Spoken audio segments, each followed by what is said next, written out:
안녕하세요. 오스틴 주식입니다. 이전에 엔비디아 기술에 대해서 알아봤고 이번 편에서 10K, 10Q 부분을 주로 엔비디아가 얼마나 돈을 벌고 있는지 유목주목 살펴보겠습니다. 일단 10K 첫 부분에 나오는 사업 영역 부분을 보겠습니다. 큰 부분으로 GPU와 테그라 프로세스 부분으로 크게 나눌 수 있습니다. GPU는 지포스 계열로 컴퓨터 게이밍에 사용되며 지포스 나오는 2015년 9월 30일에 공식적으로 베타 버전을 공개했고 2020년 2월 4일에 일반에게 공개했습니다. 이 부분이 자리 잡아나갈 경우 GPU를 사용하는 서버 분야에서의 매출이 더 확장될 것으로 보이고 AI 등 GPU는 여러 방면으로 사용이 됩니다. 다음으로 테그라 프로세스는 AGX 쉴드 디바이스로 역시 자율주행 AI 부분 쪽에 사용이 됩니다. 엔비디아는 2020년 회계연도가 1월 26일로 이미 끝나서 자료를 보는데 참조해야 될 필요가 있습니다. 비즈니스 하이라이트를 보면 작년 대비 50% 매출이 늘었고 데이터 센터는 167%, 게임 부분은 26%가 느는 등 성장성이 엄청납니다. 또 멜라노스 합병으로 인해 전체 매출이 14%가 증가하였습니다. 엔비디아 쿠다 GPU는 1빌리언을 넘었고 엔비디아 제품을 사용하는 디벨로퍼도 2밀리언으로 최근 2년간 2배가 늘어서 엔비디아가 마켓을 장악해가는 속도는 빠르게 진화하고 있습니다. 또 새로 내놓는 암페아 GPU 아키텍처로 더 끊임없는 엔비디아의 이노베이션은 점점 더 성장을 가속화할 것으로 보입니다. 비즈니스의 변화를 보면 엔비디아의 미래를 볼 수 있습니다. 2016년 대비 게이밍 부분에서 54%의 매출이었던 것에 비해서 데이터 부분의 매출이 획기적으로 는 것을 볼 수 있습니다. 42%나 차지하는데 아직 차량 부분은 4% 정도밖에 안 되지만 개인적으로는 엔비디아 주식을 산다면 자율주행 부분의 비율이 전체 매출에서 30% 정도를 차지할 때쯤에나 매도 시기가 가까워지지 않을까 생각하고 있습니다. 엔비디아 주식을 볼 때 성장성을 보는 이 부분은 각 부분의 성장에 자율주행 부분의 잠재 성장 부분이 더욱 큰 점도 참고해야 될 것입니다. 그래프에 보다시피 그로스 마진은 63%로 조금씩 증가세에 매출은 작년 대비 약간 줄었고 그에 따라 영업 마진은 줄었지만 여전히 34%로 강합니다. 2021년은 강할 것으로 예상을 했는데 코로나 영향으로 디지털화되는 세상에서 더 강점을 보여서 이제 인텔의 시가총액을 추월했습니다. 먼저 무어의 법칙에 대해서 알아보겠습니다. 무어의 법칙은 18개월마다 트랜지스터 집적되는 수가 2배 증가할 것이라는 건데 이것은 이미 2016년 업계에서 이 법칙을 폐지하였습니다. 그에 따라 반도체 공정 로드맵에도 변화를 만들어내게 됩니다. 32나노, 22나노, 14나노에서 1753나노의 기술 발전 이외에 다른 변화가 생겨납니다. 무의 법칙이 사라진 부분을 GPU가 많은 부분 대체를 하게 될 것으로 내다보았습니다. AI, 클라우드, 로봇, 자율주행 등 다변화된 수요가 그 바탕에 있습니다. 차량 부분의 프레젠테이션을 보면 지속적인 성장을 보이고 엔비디아와의 파트너들도 42개사, 트럭 7개사를 보입니다.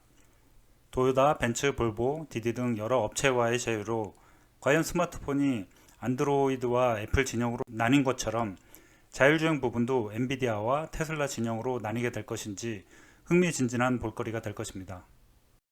최근 팬데믹으로 인해서 1, 2분기는 역성장을 하였고 벤츠와의 협력은 2024년 완전히 엔비디아의 기술을 사용해서 내놓기로 했는데 테슬라의 매달 달라지는 약진을 본다면 약간 늦는 것인가 하는 우려가 생깁니다. 벤츠와는 완전 자율주행 차량을 엔비디아의 기술로만 만들어낼 것이고 이 기존 자동차와의 협력이 성공적일 경우 테슬라를 제외한 다른 자동차 회사들이 엔비디아 진영으로 만들어내는데 촉매제가 될 것입니다. 반대로 벤츠가 엔비디아를 선택한 것을 보면 기존 자동차 회사에서 전기차 회사로 탈바꿈하는 것이 얼마나 힘든 것인지를 엿볼 수 있습니다.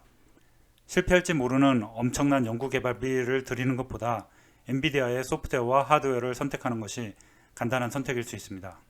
엔비디아는 멜라녹스라는 네트워킹 퍼포먼스의 강점을 가진 회사를 2020년 4월 성공적으로 합병하여서 데이터 센터 부분의 강점을 더하게 되었습니다.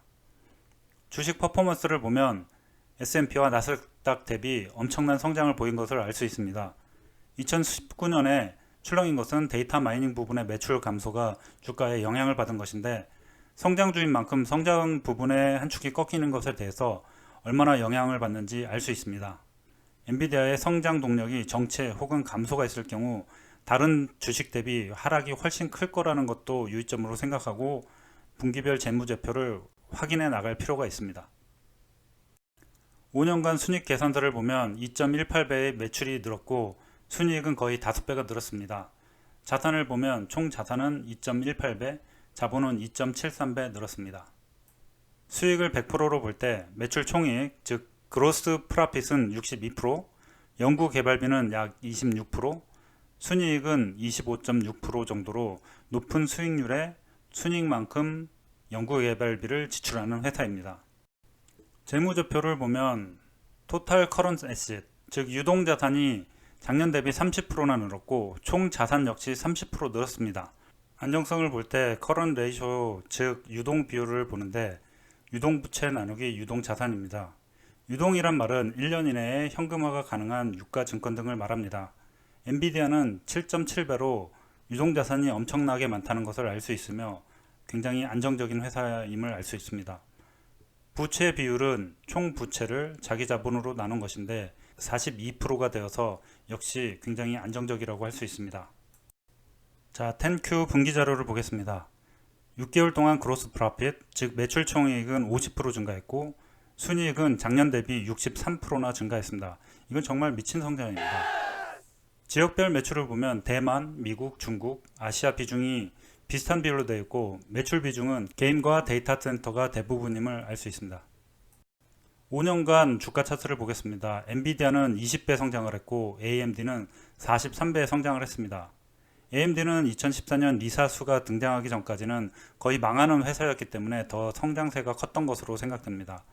반면 인텔은 63%의 성장밖에 못하였습니다. 다음으로 경쟁사를 비교해 보겠습니다. 먼저 인컴 부분을 보겠습니다. 엔비디아는 회계 연도가 달라서 2020년이 2019년이라고 보시면 될 겁니다. 2019년에 데이터 마이닝 수요의 감소로 수익이 줄었고 인텔은 지속적으로 증가세, AMD는 2018년에 대해서야 겨우 흑자를 달성했습니다.